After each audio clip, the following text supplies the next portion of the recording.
నమస్తే, welcome to special focus. విధ్వంసం, విలయం, విషాదం, చరిత్ర పేజీలు దాటొచ్చి చూస్తే యుద్ధం మిగిల్చింది ఇదే. ఇప్పుడు మళ్ళీ ప్రపంచాన్ని అవి భయపెట్టబోతున్నాయా? ప్రపంచ యుద్ధ వ్యూహంలో చిక్కుకుందా? త్వరలో మరో ప్రపంచ యుద్ధం రాబోతోందా? వరల్డ్ వార్లోకి ఆల్రెడీ అడుగు పెట్టేశామా? వరుస యుద్ధాలు ఈ భయాలే కలిగిస్తున్నాయి.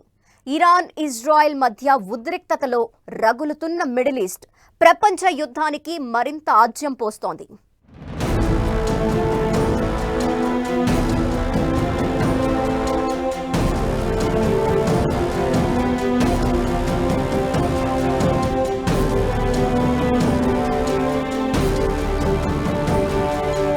మిడిల్ ఈస్ట్లో యుద్ధ భేరి ఓవైపు, రష్యా యుక్రెయిన్ ఉద్రిక్తతలు మరోవైపు, తైవాన్తో చైనా లడాయి, కొరియాల మంటలు ఇంకోవైపు, యుద్ధాల మధ్య నలిగిపోతున్న ప్రపంచం. మూడో ప్రపంచ యుద్ధం వచ్చేసినట్లేనా? ప్రపంచం ఇక రోజులు లెక్క పెట్టాల్సిందేనా?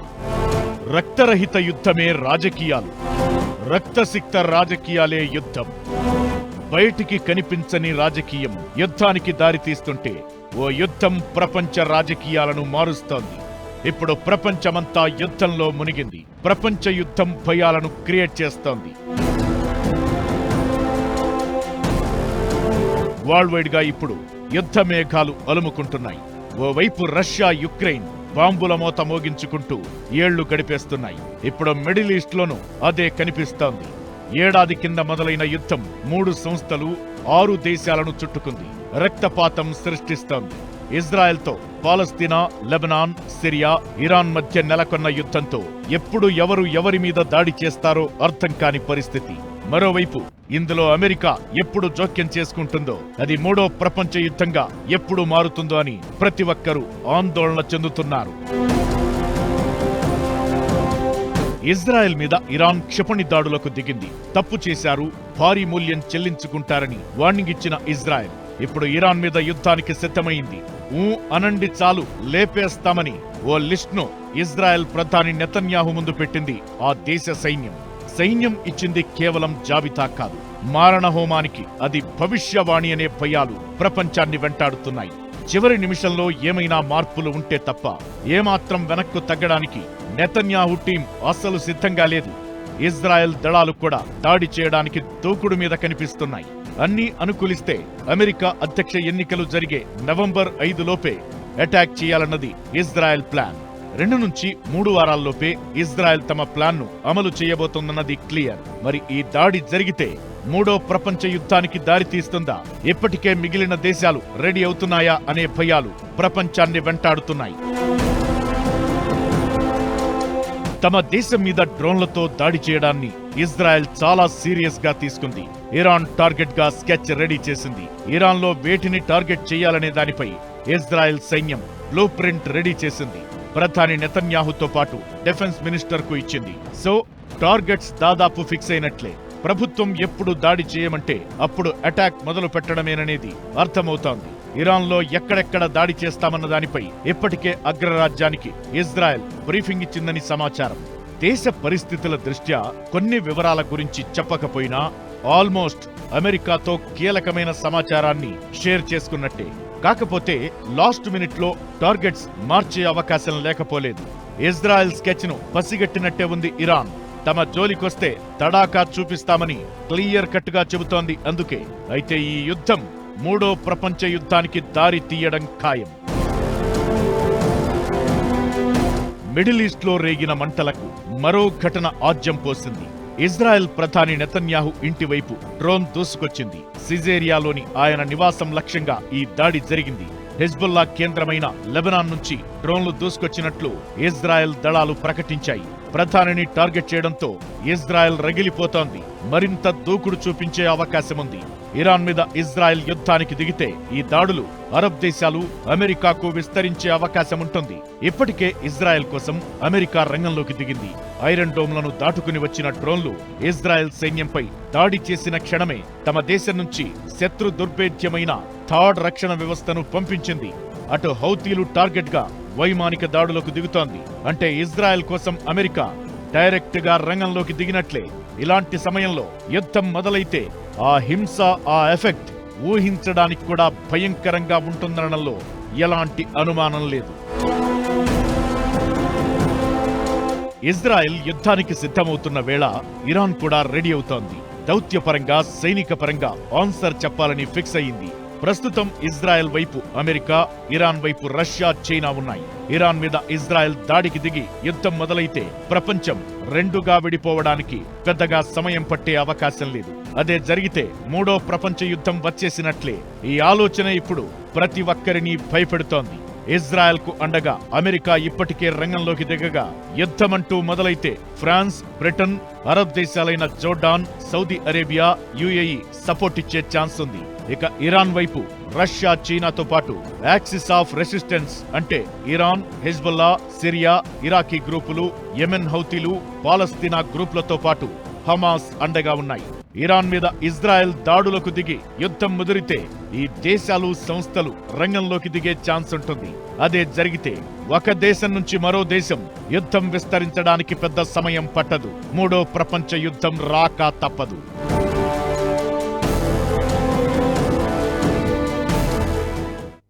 మిడిల్ ఈస్ట్ లో పరిస్థితి అలా ఉంటే కొరియా ద్వీపకల్పంలో పరిస్థితులు నెమ్మదిగా అదుపు తప్పుతున్నాయి.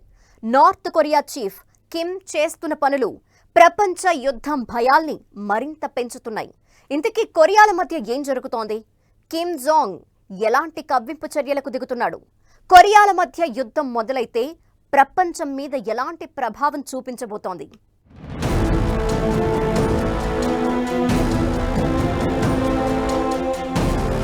కొరియా ద్వీపకల్పంలో ఉద్రిక్తతలు, యుద్ధం దిశగా సాగుతున్న పరిణామాలు, కిమ్ జోంగ్ చర్యలతో కొత్త భయాలు.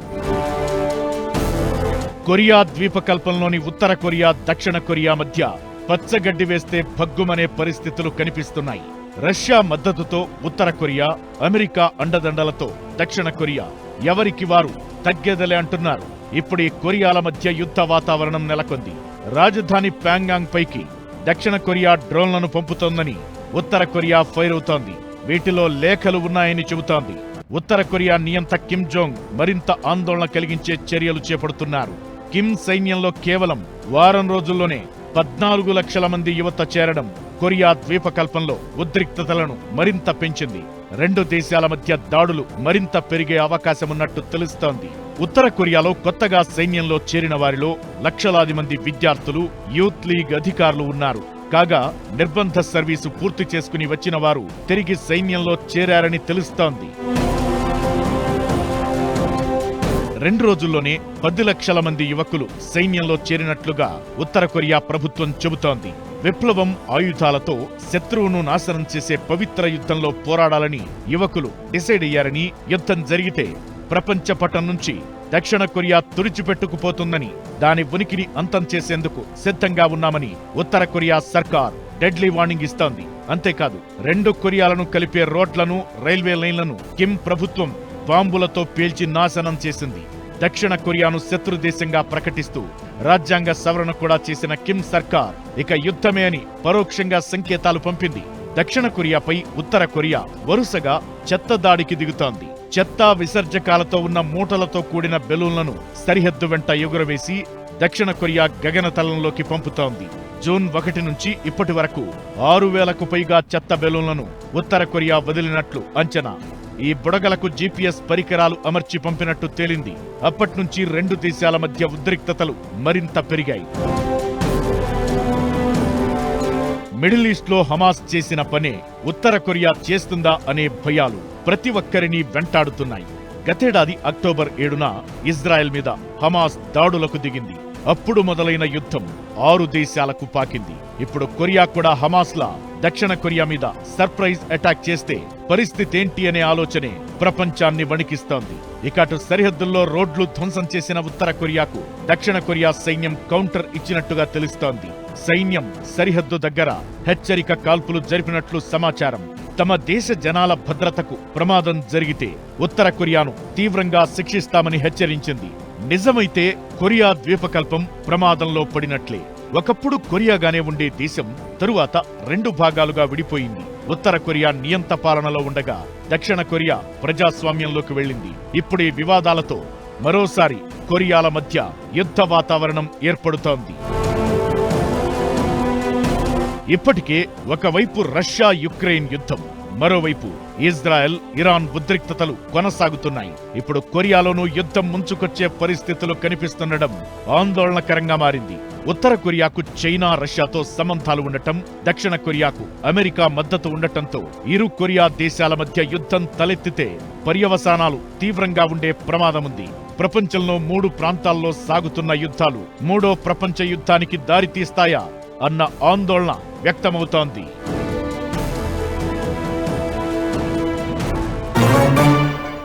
మిడిల్ ఈస్ట్ లో అలా, కొరియా ద్వీపకల్పంలో ఇలా ఉద్రిక్తతలు పీక్స్ కి చేరుకున్న వేళ చైనా ఓవర్ యాక్షన్ మరిన్ని భయాలు పుట్టిస్తోంది. యుద్ధోన్మాదంలో రగిలిపోతున్న డ్రాగన్ తైవాన్ సరిహద్దుల్లో తోక జాడిస్తోంది. దీంతో యుద్ధ మేఘాలు అలుముకున్నాయి. ఇక అటు రష్యా యుక్రెయిన్ వార్లోకి కిమ్ మామ ఎంట్రీ ఇచ్చాడు. మూడో దేశం వస్తే మూడో ప్రపంచ యుద్ధమే అనే చర్చ జరుగుతున్న వేళ ఉత్తర కొరియా వ్యవహారం వరల్డ్ వార్ భయాల్ని మరింత పెంచుతోంది.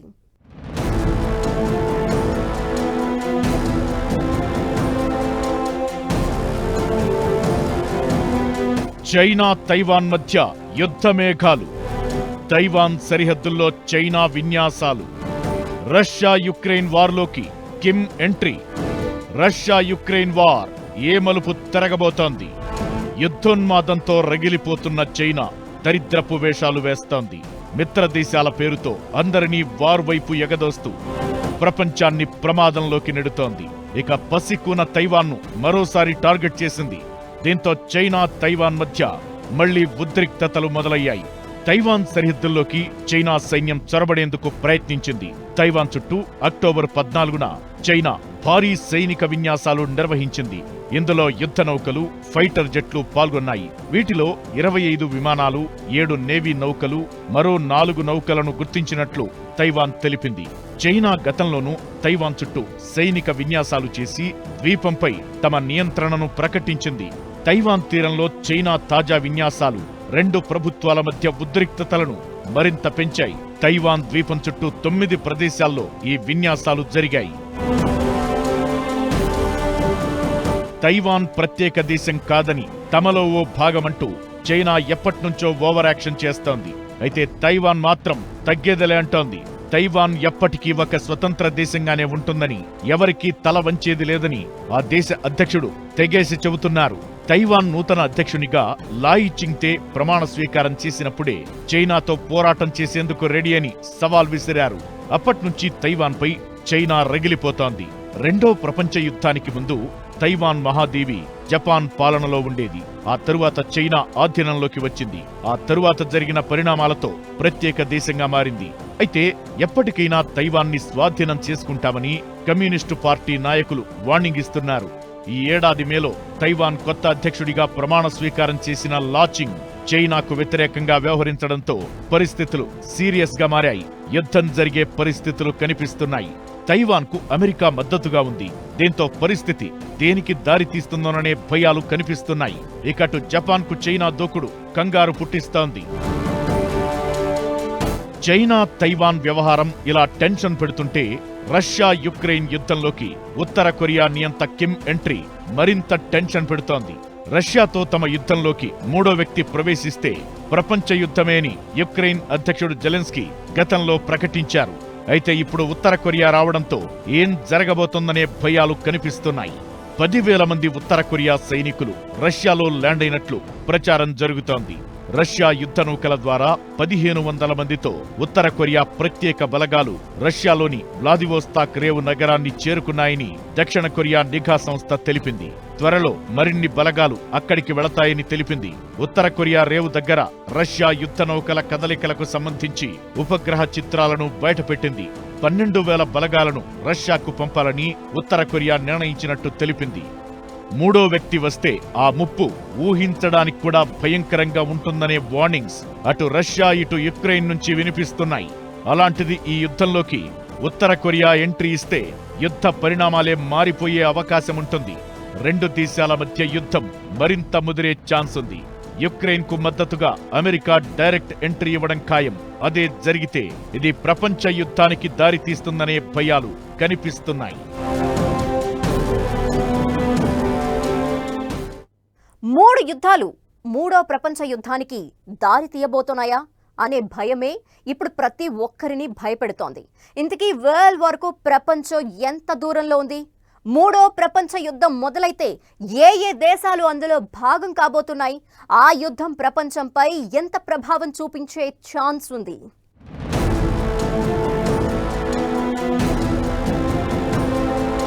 మూడు యుద్ధాలతో మూడో ప్రపంచ యుద్ధం ఖాయమా? ఆధిపత్య పోరులో ప్రపంచం నలిగిపోవడం ఖాయమా? ప్రపంచ దేశాలు ఇప్పుడు పెనుముప్పులో ఉన్నాయా? యుద్ధం ఎప్పుడూ భయంకరంగానే ఉంటుంది. భయం ఎప్పుడూ యుద్ధానికే దారితీస్తుంది. చరిత్ర పేజీలు దాటొచ్చి చూస్తే కనిపించేది, అర్థమయ్యేది ఇదే. 2 ప్రపంచ యుద్ధాలు మిగిల్చిన మారణహోమాన్ని, ఆధిపత్య పోరును ఇప్పుడీ 3 యుద్ధాలు గుర్తు చేస్తున్నాయి.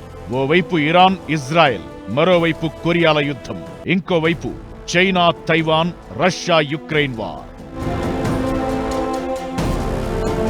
ఈ 3 యుద్ధాలు మూడో ప్రపంచ యుద్ధానికి దారితీస్తాయా అనే భయాలు ప్రతి ఒక్కరిని వెంటాడుతున్నాయి. కొన్ని దేశాల మధ్య ప్రచ్ఛన్న యుద్ధాలు, మరికొన్ని దేశాల మధ్య ప్రత్యక్ష యుద్ధాలు రోజు రోజుకు పెరుగుతూనే ఉన్నాయి.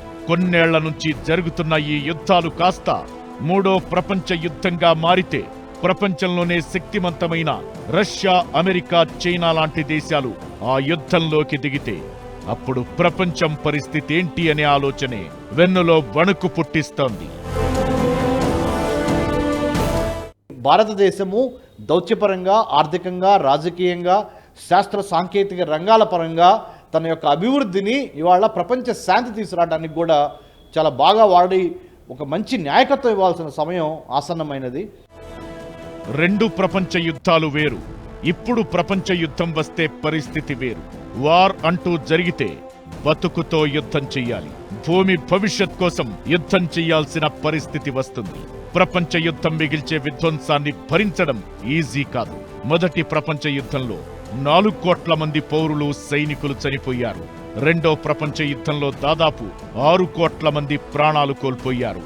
యుద్ధం వల్ల వచ్చిన అనారోగ్యం, కరువు వల్ల ఎంతో మంది ఇబ్బంది పడ్డారు. ఈ 2 యుద్ధాల తరువాత ప్రపంచం టెక్నాలజీలో చాలా డెవలప్ అయింది. ఒకవేళ మూడో ప్రపంచ యుద్ధమంటూ వస్తే ఆ ఆయుధాలన్నీ వాడితే ప్రపంచ మనుగడకు ముప్పు తప్పదు. ఒకవేళ మూడో ప్రపంచ యుద్ధం వస్తే అది ఖచ్చితంగా అణుయుద్ధంగానే మారుతుంది. ప్రపంచమంతా హిరోషిమా, నాగసాకిగానే మిగులుతుంది. అసలు జీవి మనుగడే సాధ్యమయ్యే ఛాన్స్ ఉండకపోవచ్చు. అయితే ఇప్పుడు ఈ 3 యుద్ధాలు ప్రపంచ యుద్ధానికి దారి తీస్తాయా అంటే ఖచ్చితంగా జరుగుతుందని అంచనా వేయలేని పరిస్థితి. ప్రస్తుతం జరుగుతున్న యుద్ధాలన్నీ ఆధిపత్యం కోసమే. అది అదుపు తప్పితే ప్రపంచానికే ప్రమాదమని ఆ దేశాలకు తెలుసు, మిగిలిన ప్రపంచానికి తెలుసు. అందుకే అంత ఈజీగా సవాల్ చేసి తొడలు కొట్టే పరిస్థితి రాకపోవచ్చు. మరో 5 ఏళ్లు 10 ఏళ్లు ఈ ఉద్రిక్తతలు కొనసాగే అవకాశాలు ఉండొచ్చుగాని ఇప్పటికిప్పుడు ప్రపంచ యుద్ధానికి దారితీసే అవకాశాలు లేవు. అయితే ఈ వైరుధ్యాలు, వివాదాలు, విద్వేషాలు ప్రపంచం మీద ఖచ్చితంగా ప్రభావం చూపించే ఛాన్స్ ఉంటుంది. ప్రతి దేశం మీద, ప్రతి పౌరుడి మీద ఆర్థికంగా భారం పడే ఛాన్స్ ఉంటుంది. బతకడం కష్టంగా మారే అవకాశమూ ఉంటుంది. ఇది ప్రపంచ యుద్ధం కంటే దారుణం. ఇవన్నీ దాటుకుని మూడో ప్రపంచ యుద్ధం జరిగితే మాత్రం 4వ ప్రపంచ యుద్ధానికి రాళ్ళు, కర్రలే దిక్కు. ఇది మాత్రం క్లియర్.